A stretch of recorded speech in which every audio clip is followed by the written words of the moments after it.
একটি প্রশ্ন করেছেন ভাই মোহাম্মদ আব্দুল্লাহ দৌলতপুর খুলনা থেকে। তিনি জানতে চেয়েছেন, জানাজার নামাজ শেষ করার পর খাটিয়া ধরার সময় এবং কবরস্থানে লাশ নিয়ে যাওয়ার সময় জোরে জোরে কালেমায়ে শাহাদাত বা কালিমা তাইয়্যিবা পাঠ করা হয়। এই সময় অন্য কোনো দোয়া পড়া যাবে কিনা? উত্তর দিচ্ছেন মুফতি সাঈদ হুসাইন। লাশ কবরে আনার সময় অর্থাৎ খাটিয়া বহন করে কবর পর্যন্ত নিয়ে যাওয়ার সময় নির্দিষ্ট কোনো দোয়া নাই। খুব ভালো করে এটা বোঝার দরকার। এই সময় চুপচাপ আখিরাতের ফিকির করে মনে মনে মৃত ব্যক্তির জন্য দোয়া করতে হবে, কোনো আওয়াজ করবে না। কিন্তু আমাদের সমাজে কি হয়, জানাজা পড়ার সঙ্গে সঙ্গে কিন্তু উচ্চ আওয়াজে কালেমার জিকির শুরু হয়ে যায়, কালেমা শাহাদাতের জিকির শুরু হয়ে যায়। এটা কিন্তু হাদিসের পরিপন্থী হচ্ছে।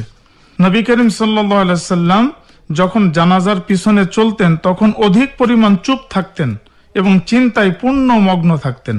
হযরত আবু হুরায়রা রাদিয়াল্লাহু তাআলা আনহু থেকে বর্ণিত, নবী করিম সাল্লাল্লাহু আলাইহি ওয়াসাল্লাম ইরশাদ করেন, লা তুতবাউল জানাজাতু বিসাউতিন ওয়ালা নারিন। জানাজার পিছনে চলতে যে কোনো শব্দ যেন না হয় এবং আগুন যেন জ্বালানো না হয়। সাহাবায়ে কেরামের ব্যাপক আমল ছিল, তারা জানাজার পিছনে যখন যেতেন কবরস্থান পর্যন্ত জবানে কোনো আওয়াজ করতেন না। কিন্তু আমাদেরকে বলা হয় যে আপনারা সকলেই কালেমা শাহাদাত পড়েন, জোরে জোরে পড়েন। যিনি খাটিয়া নিচ্ছেন তিনিও পড়েন, আর পিছনে যারা যাচ্ছে তারাও পড়েন। এটি সম্পূর্ণ সুন্নতের পরিপন্থী। বরং কালেমা শাহাদাত পড়তে গেলে, অন্য কোনো দোয়া পড়তে গেলে প্রত্যেকেই মনে মনে পড়বে। খাটিয়ার পিছনে কোনো আওয়াজ হবে না, নিশ্চুপ আওয়াজে আমরা প্রত্যেকেই কবরস্থানে যেতে হবে।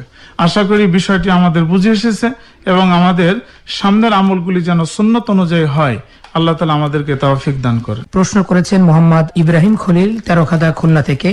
তিনি জানতে চেয়েছেন, মসজিদে নামাজের কাতার সোজা করার কথা ইমাম সাহেব ইকামতের আগে বলবেন নাকি ইকামতের পরে বলবেন? উত্তর দিচ্ছেন মুফতি সাঈদ হুসাইন। মসজিদে নামাজের কাতার সোজা করার কথা ইমাম সাহেব ইকামতের পরে বলবেন, অর্থাৎ আগে ইকামত হবে এরপর ইমাম সাহেব বলবেন। কিন্তু মুয়াজ্জিন ইকামত দেওয়া অবস্থায় ইমাম সাহেব কাতার সোজা করার কথা বলবেন না, তাহলে তো ইকামতের জবাব দেওয়া যেটা সুন্নত এটা তো থাকলো না। নোমান ইবনে বাশীর রাদিয়াল্লাহু তাআলা আনহু বলেন, আমরা নামাজের জন্য দাঁড়ালে রাসূলুল্লাহ সাল্লাল্লাহু আলাইহি ওয়াসাল্লাম আমাদের কাতার সমূহ সোজা করে দিতেন, অতঃপর আমরা সমান্তরাল ভাবে দাঁড়িয়ে গেলে তিনি তাকবীর বলতেন। পরবর্তী প্রশ্ন করেছেন মোহাম্মদ মাহমুদুল হাসান রূপসা খুলনা থেকে। মুহতারাম, বর্তমান প্রেক্ষাপটে অত্যন্ত তাৎপর্যপূর্ণ এবং গুরুত্বপূর্ণ প্রশ্ন করেছেন। তিনি জানতে চেয়েছেন, ভূমিকম্প কেন হয়, ভূমিকম্পের সময় আমাদের করণীয় কি? ইসলামী দৃষ্টিকোণ থেকে প্রাকৃতিক বিপর্যয় বা ভূমিকম্প হলো মানুষের গুনাহ এবং পাপাচারের ফল, অথবা মানুষ যে পাপাচার করে তা থেকে ফিরিয়ে আনতে সতর্ক করেন, যা বান্দাকে তওবা করার জন্য মহান আল্লাহ তাআলার পক্ষ থেকে পাঠানো একটা সতর্ক বার্তা। পবিত্র কোরআনুল কারীমের সূরা আর-রুমের 41 নম্বর আয়াতে আল্লাহ তাআলা বলেছেন, মানুষের কৃতকর্মের কারণে স্থলে ও সাগরে বিপর্যয় ছড়িয়ে পড়ে, ফলে তিনি তাদেরকে তাদের কোনো কোনো কাজের শাস্তি আস্বাদন করান যাতে তারা আল্লাহ তাআলার দিকে ফিরে আসে।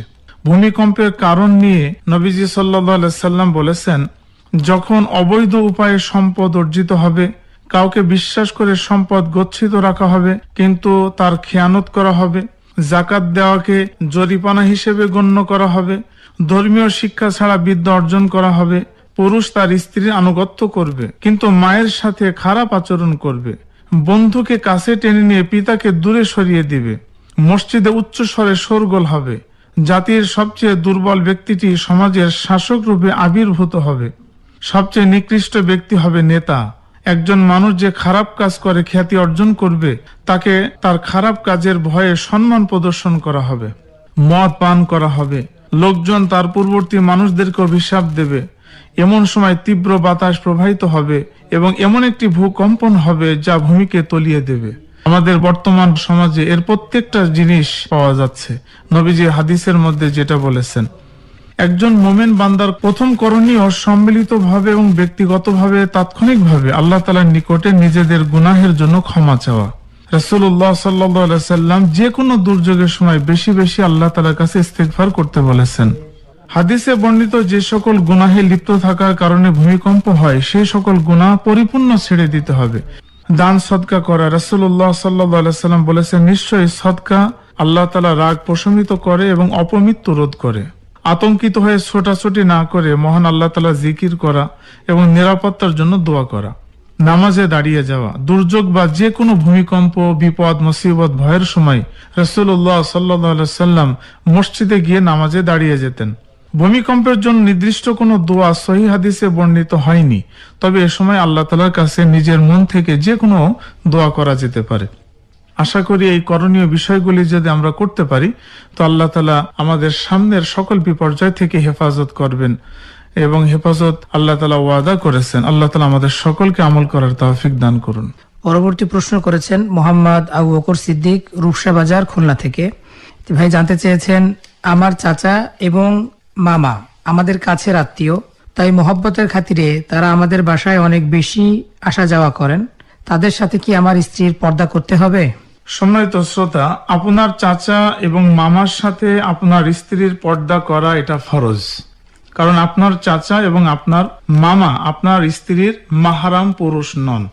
সূরা নূরের 31 নম্বর আয়াতে মহান আল্লাহ তাআলা বলেন, তারা যেন, অর্থাৎ একজন নারী তিনি যেন নিজেদের সৌন্দর্য নিজের স্বামী, পিতা, শ্বশুর, পুত্র, স্বামীর পুত্র, ভাই, ভাতিজা, ভাগ্নে, আপন নারীগণ ছাড়া কারোর সামনে নিজের সৌন্দর্য প্রকাশ না করে।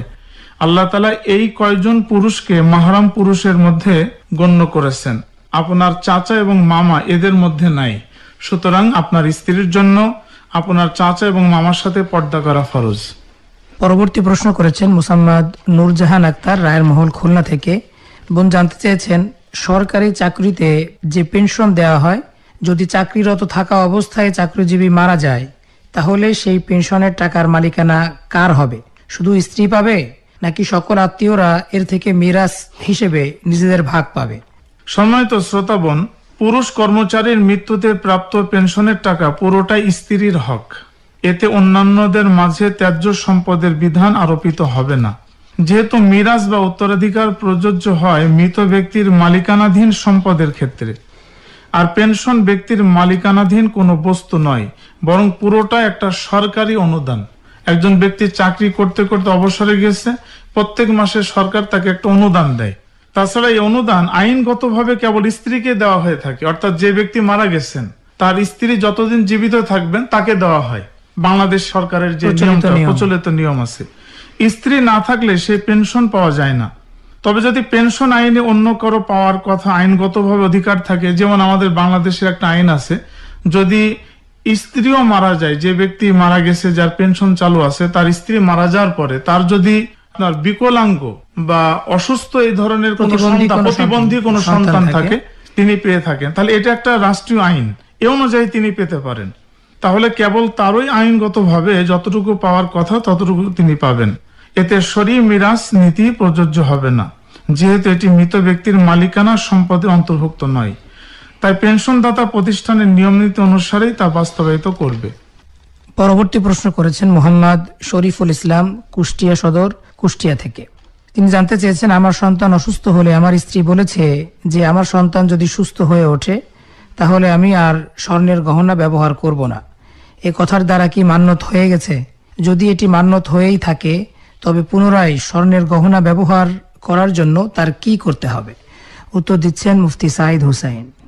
সম্মানিত শ্রোতা, আপনার স্ত্রী যে কথা বলেছে যে আমার সন্তান যদি সুস্থ হয়ে ওঠে তাহলে আমি আর কখনো স্বর্ণের গহনা ব্যবহার করব না, আপনার স্ত্রীর এই কথার দ্বারা কোনো প্রকার মান্যত বা কসম কোনোটাই হয়নি, তবে এটি একটি ওয়াদা হিসেবে গণ্য হবে।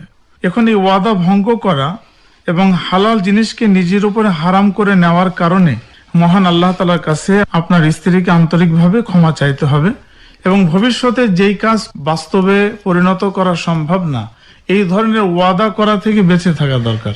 পরবর্তী প্রশ্ন করেছেন মোহাম্মদ মামুন হাওলাদার, পিরোজপুর সদর, পিরোজপুর থেকে। তিনি জানতে চেয়েছেন, আমার জানার বিষয় হলো শাহু সিজদা কখন ওয়াজিব হয়, কিভাবে বুঝবো যে আমার উপর শাহু সিজদা ওয়াজিব হয়েছে?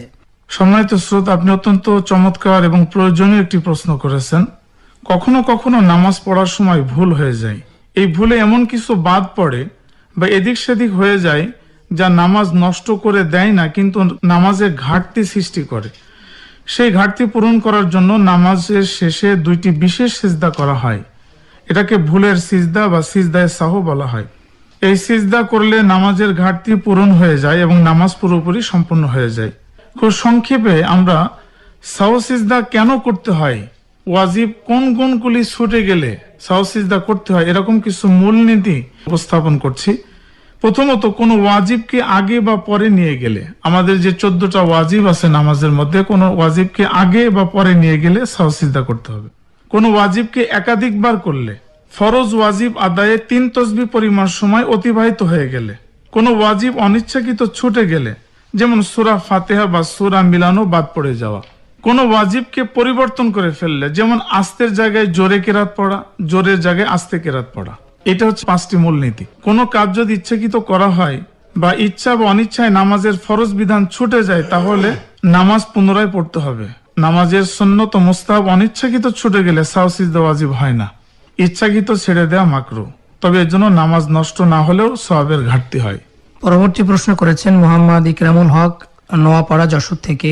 ভাই জানতে চেয়েছেন, মুসাফির ব্যক্তি যদি 4 রাকাত বিশিষ্ট ফরজ নামাজে 2 রাকাত কসর না পড়ে ভুলে 4 রাকাত পড়ে ফেলে, তাহলে তার নামাজ কি পুনরায় আদায় করতে হবে?